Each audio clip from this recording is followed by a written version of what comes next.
Hello everyone, I'm James Norris. In 2005, I got into the health and wellness industry, and I've been seeking better ways for health and to better my life ever since. One of the things that I want to talk to you about today is yin and yang. What I'm talking about is our body's pH. Yin actually means acidic, and yang means alkaline. So today, that's what I'm going to be covering is about an acid and alkaline diet in your life. If your body's acidic, diseases like cancer, diabetes, all the major sicknesses, even colds and flus can thrive in your body. When your body is alkaline, none of those diseases can thrive in your body, not even a common cold. So that is why I feel that this is probably one of the most important things that I personally have felt throughout the industry and learning through wellness and different products and different things. I believe this is the most important for a healthy, happy life. Today I will be covering foods that are acidic and foods that are alkaline.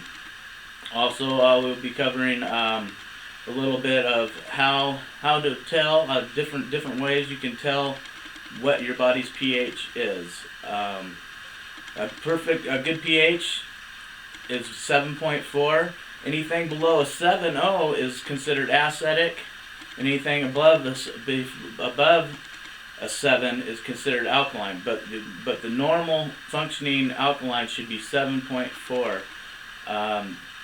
That's what we're going to be going into. I'm going to be showing you some pictures of blood cells that are acidic and what they look like, and describe to you a little bit about what that's about.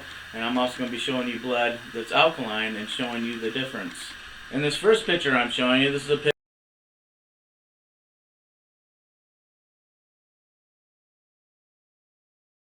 picture of a very acidic body. These are red blood cells.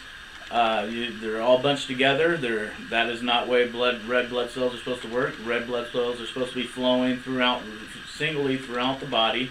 This body's so acidic, though, what they're doing is they're trying to protect themselves from all the acid and bacteria killing them. You can see the big glob in the middle. That is a white blood cell. It's laying dormant. And usually what the white blood cell does is it's moving freely, going through, eating fungus, eating those bacteria and cleaning the blood. But this body's acidic, and you can see there's a lot of bacteria building up, and that bacteria is doing damage to the body. So now that this is going on, all this can bring in all these sicknesses and disease because there's nothing there. It's so unhealthy that the white blood cell cannot clean the body.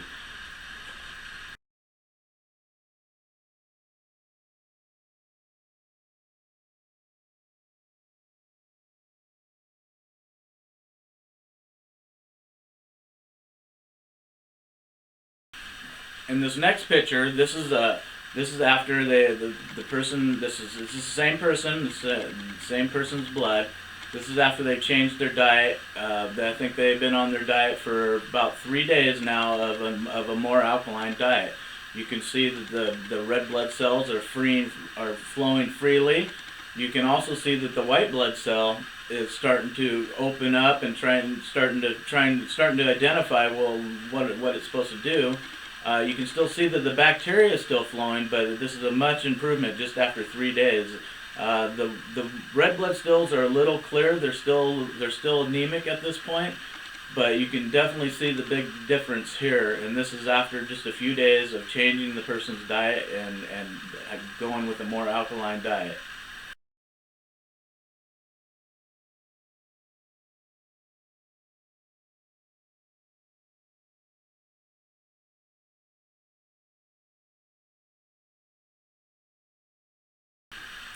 In this third picture, this is after 10 days of the same person with the same blood eating an alkaline diet.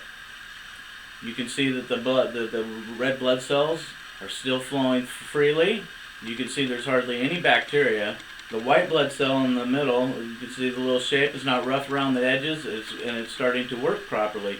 It's eating up the bacteria and the fungus and all that. So now, and also the anemia that was in the red blood cell, that's when they're a little bit clearer or whiter, is gone. There's still a little bit here and there, but the blood's starting to function normally. And this is why it is important for us to have a more alkaline diet.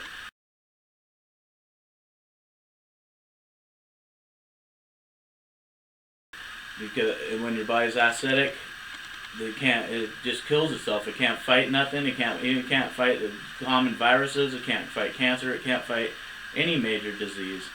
And when your body is alkaline, it's flowing freely, and all the white and red blood cells are working together to free you from sickness and disease.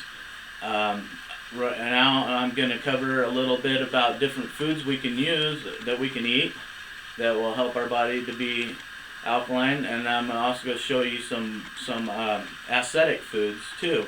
And a lot of times, some of the foods that we think are acidic on the outside when they first go in, are acidic, but once our body has processed them, they are alkaline, and I'll go into that a little bit more in detail in just a little bit.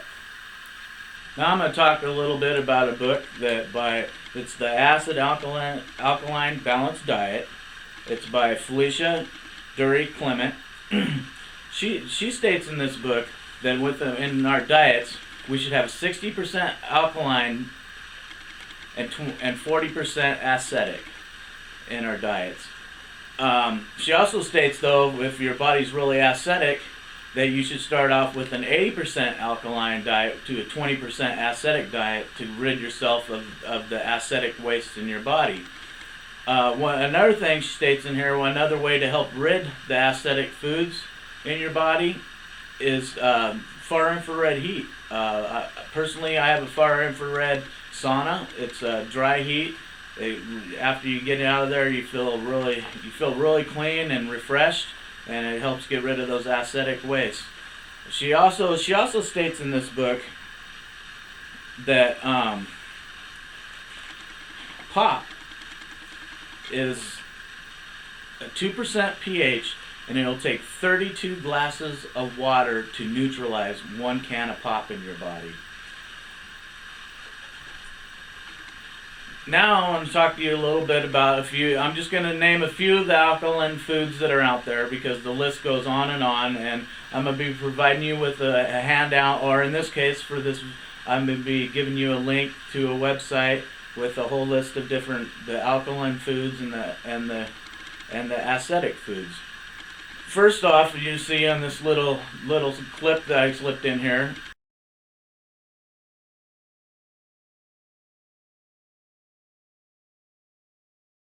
we got watermelon, broccoli, almonds, sweet potatoes, tomatoes, cinnamon.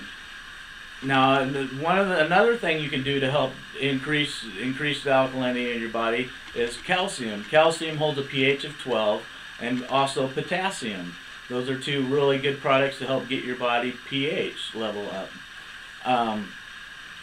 Like I said earlier, foods you might think that would be really acidic, once the body has processed them, can turn them into an alkaline. Like lemons. Lemons are very acidic on the outside, and when we first put them in our bodies, but once our body processes those, then they're one of the most alkaline foods out there. Now, here's another list. This is going to be a few of the acidic foods.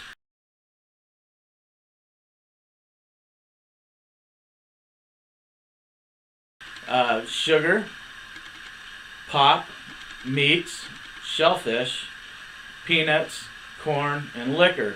Personally, I like most of those things. I try to stay away from the pop and liquor, though. And if we try to reduce some of these things in our life, our bodies can help. We can become more alkaline. You might ask yourself, well, how am I supposed to know what my body's pH is?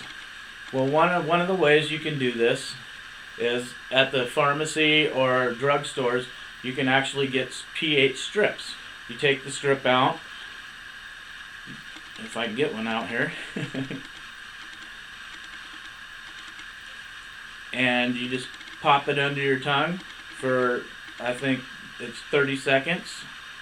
I'm not going to do this right now because it'll take a little bit. It's just a piece of litmus paper, and the color, these come with directions, and the color of the strip will show you what your pH level is. So I just encourage everybody to maybe change their diet a little bit. We covered the fact that there's let's see, I showed you in the blood what it happens in the blood, and how viruses and bacteria can go in the blood when our body's acidic. I also covered how the blood looks when it's alkaline, and we covered some different places, different foods that are alkaline and different foods that are acidic, and what they can do and how they can help you in your life. And I thank you very much, and I wish you much luck on changing your diets if you guys prefer. And good luck with and I wish you all health and happiness. Thank you.